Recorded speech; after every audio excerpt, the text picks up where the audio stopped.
Hey friends, so during and throughout college, I was always worried about money and was constantly trying to come up with different ways to come about money. This makes sense because number one, I majored in mathematics and there are only a limited number of jobs after I graduate with which I can utilize my training. Number two, I always had this fear that if I didn't worry about my future, I would end up homeless and by myself. I came across tutoring fairly early on into my adulthood and I learned that it could absolutely sustain my existence.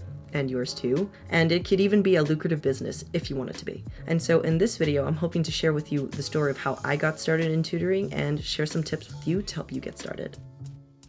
So for a bit of context, whenever I started college, I was pretty nerdy and I spent a lot of time at different learning centers. I liked hanging out there because number one, it was pretty freaking hard to make friends if you didn't put yourself out there, especially at a community college such as the one that I went to. And number two, I generally just like talking to people about school stuff. And so it made sense for me to hang out at different learning centers. For my first year in college, I spent a majority of my time at the English Center. And so I met a lot of people who were learning English and I had a lot of conversations there. It wasn't until maybe about my second year into college that I started hanging out at the physics center instead. So at the time, I had started taking physics classes and I hung out there to find a quiet place to do homework, study, and find other classmates with whom I could talk about my problems in that class. Over the course of like a semester, I kind of got pretty good at physics, if I do say so myself. I was earning some high scores on my exams. And so naturally, I kind of was just more inclined to hang out at the physics center because I knew I was getting much better at it and I knew I was going to find different people to kind of talk about physics. And so, yeah, I hung out at the physics center more and more and began talking to different people about their physics classes and comparing problems and sort of talking about different ideas that we hadn't seen before in the class. Organically, I became sort of this person that people came to talk about physics. But just to be clear, I wasn't like a physics guru by any means. I was still making mistakes on tests and homework and it wasn't like I understood all the concepts very well. But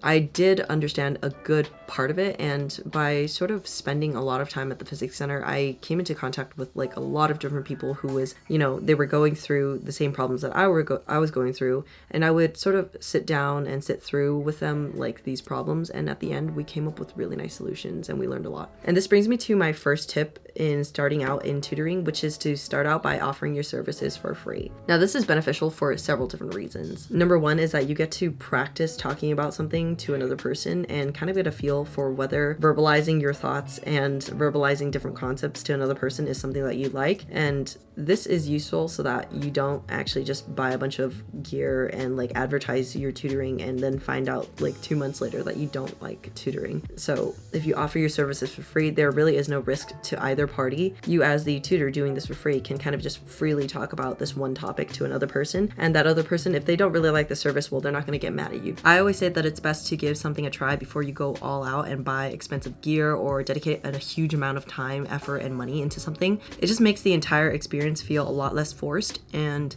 if you do end up quitting later on, you don't feel bad about it. Also, on top of all of that, talking about a topic or verbalizing your thoughts is very different than quietly doing problems and containing your thoughts to yourself. Those are two very different things, and you kind of have to get comfortable with verbalizing your thoughts if you do want to become a tutor. Number two, it takes the edge off of you as the tutor since you don't necessarily have to know all the answers to the problems. You can afford to make mistakes and things of that sort. You can think of these as informal intellectual conversations with another peer rather than a formal tutoring session. I know that whenever I was hanging out at the physics center and I got to talk to a lot of different people, they actually returned to have more conversations with me because I think the environment was so lax. Number three is that it allows people to kind of sample your service without having the commitment of having regular sessions with you. Think of it as a free trial to a subscription service. If you have ever signed up for any kind of subscription service, then I'm pretty sure you'll understand why this works. Once you sign up for the free trial and you start integrating it into your life, you kind of realize that, oh, I like having this service in my life and I'm going to continue with paying for the subscription. And so giving out free tutoring services at the beginning, whenever you first meet a client, this is kind of like a free trial. It makes the client realize that they need your service in their lives and they're going to continue by paying. I'm also a firm believer that businesses should be able to provide value to people without the expectation of anything in return. And so only until you've provided value to people, then you can sort of expect people to give you something in return. All right, so back to the story. I hung out at the physics center a lot, and I did this for a couple of months. You know, I did my homework, I found a quiet place to study, I did my problems on the whiteboards and chalkboards. While I was doing this, I was sort of killing two birds with one stone because I was kind of gaining community recognition by hanging out there and talking to people and working out problems with them. And all the while, I was getting pretty good at physics, and so I was acing my classes, which I should have been doing anyway.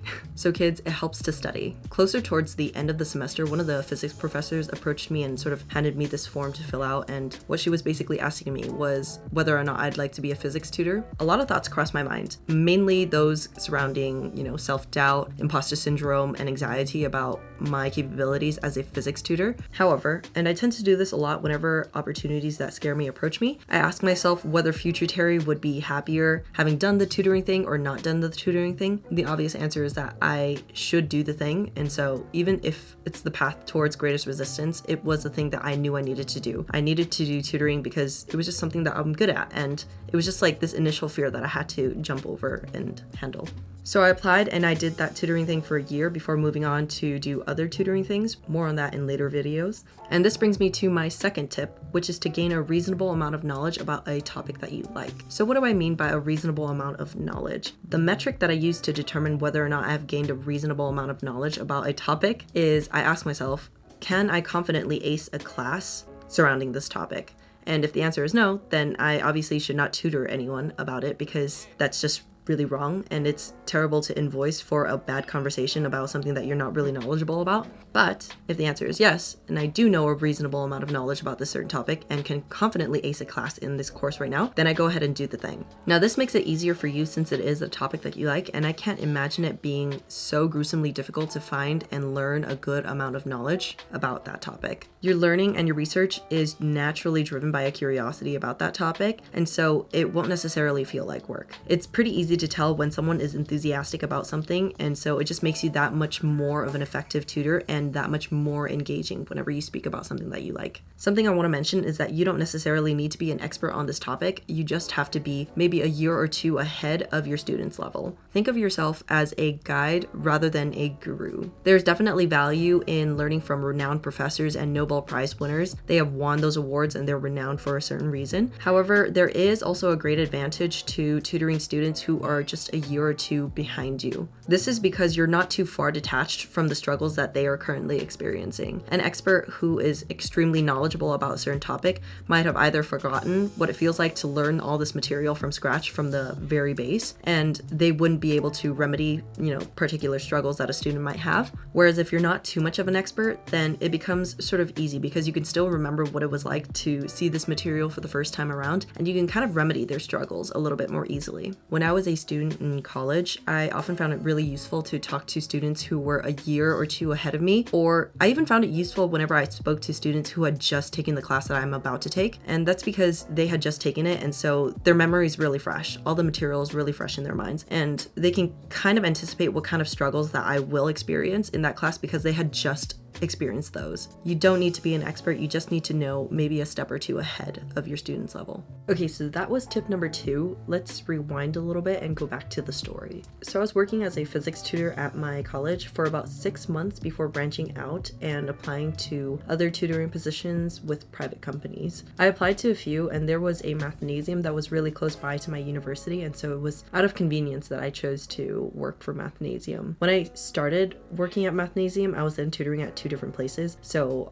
half of the time I spent at the physics center at my college, and the other half of the time I spent it tutoring for mathnasium. So although I wasn't earning too much monetarily, I think at the time I was only earning like $12 and some number of cents per hour of tutoring, both at the university and with mathnasium. So I wasn't earning too much money, but the amount of knowledge that I was gaining, it was pretty invaluable. I was learning a lot about the structure of a tutoring business and a lot of tutoring techniques that were really effective. And so those 2 places gave me my footing into the door of like tutoring entrepreneurship. And so this brings me to my third tip, which is to tutor for an already established business. When you start fresh in any field, it's not harmful to kind of gain some insight onto how a business in that industry is run. When I was working at Mathnasium, I learned a lot about what it takes to actually run a tutoring business that is successful with multiple students, juggling many different curriculums from many different schools. So you kind of have to understand how different schools work. And so managing that many different moving parts can be extremely overwhelming to anyone who is new in the industry. And so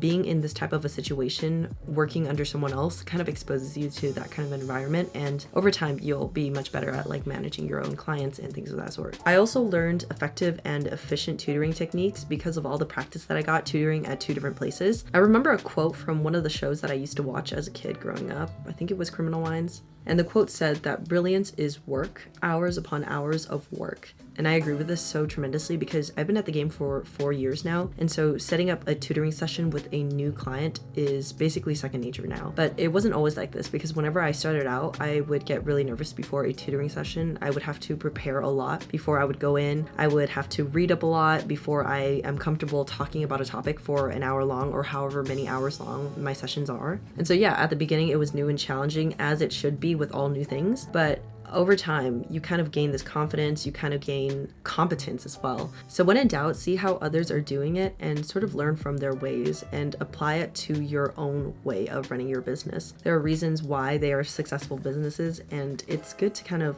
understand why it is that they are successful. Now, here are some bonus tips for college students specifically. If you're not a college student, you can definitely apply some of these tips to your current situations. The first tip is to use your unfair advantages. If you're enrolled in a university, there is so much incentive for you to pick up something new. And basically the whole reason why you are enrolled in a university in the first place is to learn something. When you're learning material from a specific course or from a series of courses at your school, you're not only learning it for your benefit, but you can also use that to your advantage by becoming an expert in those courses and then helping out the next wave of students who are going to take those courses. At a university, you have access to a lot of different people who are in need of assistance. And so it's really a no-brainer. If you like talking to people about what you're learning about in class, then tutoring should come about pretty naturally. And the next and final tip that I have for you is to apply and work as a tutor at one of the learning centers at your university. Colleges want to hire their own students for a number of reasons. Number one is that it keeps the money within the institution. You're also more likely to be hired if you apply for a position at your school than, say, a private company, because whenever you apply for a position at your school,